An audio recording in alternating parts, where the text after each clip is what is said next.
Unless you have been living under a rock the last few years, then you would know that Alabama and Clemson have kind of been the two dominant teams of the past few seasons. Not only do these teams dominate, but they also get a ton of good recruits, and a lot of the times their stars end up panning out.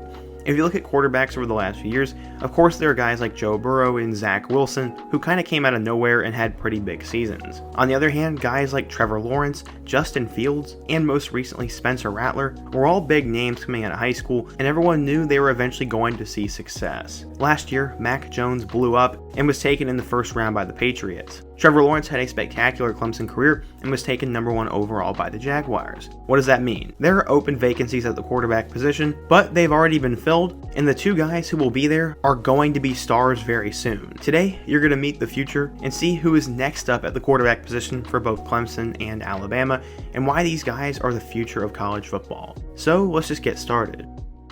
The first guy we need to talk about is none other than DJ Uiagalelei. It's one of the tougher names to pronounce, but once you get the hang of it, it rolls off the tongue. DJ was a 5-star recruit coming out of St. John Bosco High School in Bellflower, California. In case you didn't know, that is one of the premier prep schools in the country, and he has been a household name on the recruiting scene for quite a while. In 2018, he was named USA Today's High School Offensive Player of the Year, as he threw for 3,366 yards and 48 touchdowns. As a senior, he would pass for 4,000 yards and 48 scores as well, and the guy was just an absolute star. He was not only a great football player, but he also played baseball, and he excelled at that. He is of Samoan descent, and his dad actually has a pretty interesting story. His dad was a bodyguard for a lot of famous celebrities, and he is a big dude. In terms of recruiting, DJ Uiagalelei's recruitment would come down to 2 schools, the Clemson Tigers and the Oregon Ducks. Just a few weeks before he would actually commit, Oregon would host Uiagalelei on a visit where it was hosted by Marcus Mariota and Jeremiah Masoli. Apparently those two guys were some of his idols growing up. It would end up not being enough though, as he would ultimately decide to commit to Clemson. I guess DJ Uiagalelei fell in love with Clemson, the culture, and Dabo Swinney,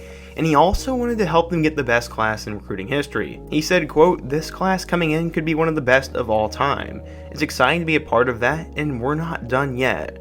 There are still a lot of players out there that I think will be coming to Clemson that will surprise a lot of people." They ended up getting a spectacular class, and it wasn't the best of all time, but it was pretty dang good. An article by CBS had a quick scouting report on DJU and what he brought to the table. They said, quote, "At 6'4" and 240 pounds, Uiagalelei has a unique size to pair with arm talent that has had him on the scouting radar for several years.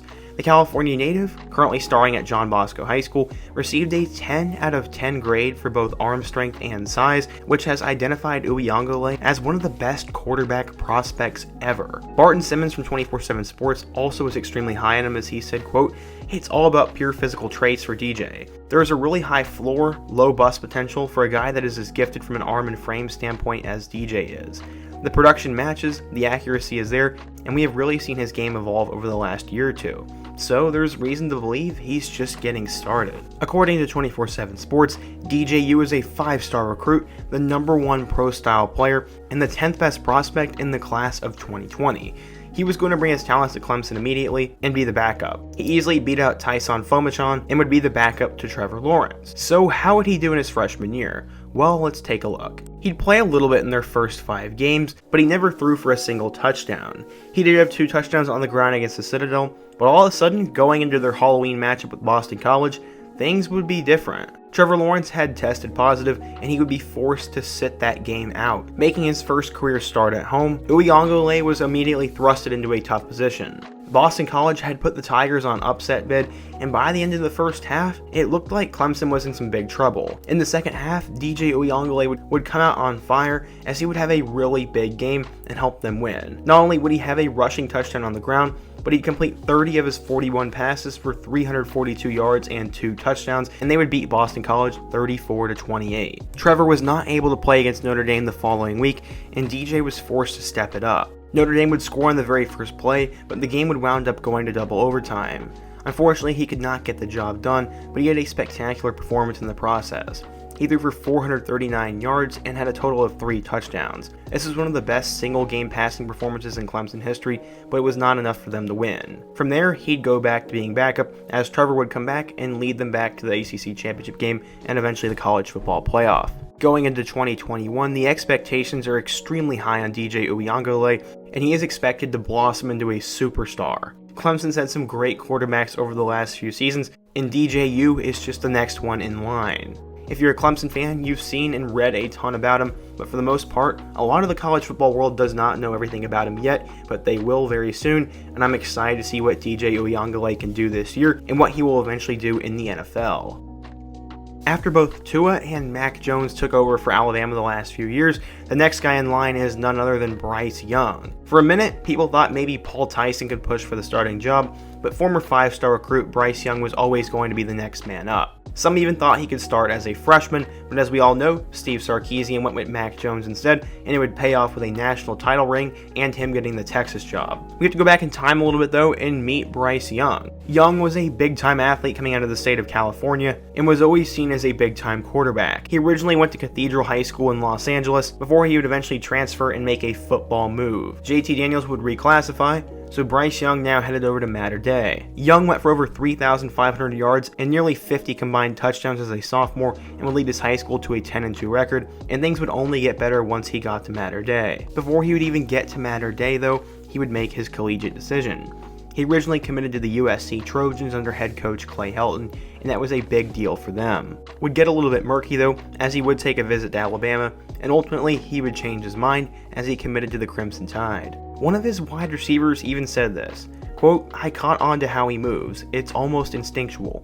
I feel like I understand where he's going to go as soon as I can see him scrambling. It's just an in-the-moment type thing, and as soon as he starts scrambling, I know where I need to be for him to give me the ball and for other receivers to know." Their coach also had a ton of high praise as he said, quote, "We've never had a quarterback like that. There are times that I think he has eyes on the side of his head. His peripheral vision, his sense, his smell, his awareness is just uncanny." In terms of why he ended up flipping to Alabama, here's what Bryce had to say. Quote, "I love the football program and how committed everyone there is. It reminds me a lot of how it is here at Mater Dei, how focused everyone is on being great." He said the decision was based on no negativity towards USC and had nothing to do with the program. He said, quote, "This was never about USC not meeting my expectations or anything. It was more about me feeling Alabama was too good of an opportunity to pass up." In terms of what scouts thought, he was rated as a 5-star recruit, the #1 dual threat quarterback, and the second best player in the class of 2020, and according to 24/7's composite, he is the 20th best high school player of all time. That is pretty insane, has a great guy coming up. In terms of how he did last year, let's take a look. He would pass for a total of 156 yards and 1 touchdown, and that one score would come in a 63-3 blowout over Kentucky. He didn't play a whole lot last year, but they obviously had Mac Jones, so he just wasn't needed. Young would put on a show in the spring game and has apparently been getting a ton of confidence over the last few weeks. He is the presumed starter for the 2021 season. While I do think Young is a great player, I do not believe he will win the Heisman in 2021. I think he'll be a lot like Tua, and he will eventually be an NFL player down the road. I'm not 1000% sold yet though, as we haven't seen a ton of him, and he just doesn't have a ton of experience yet. What do you think of Bryce Young and DJ Uyunglele, and will these two guys be the next great stars in college football?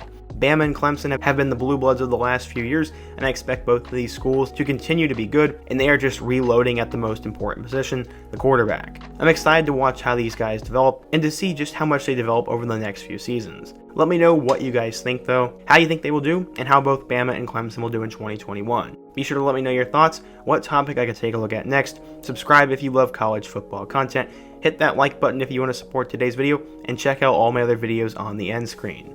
I hope to see you guys again soon, but until next time, peace.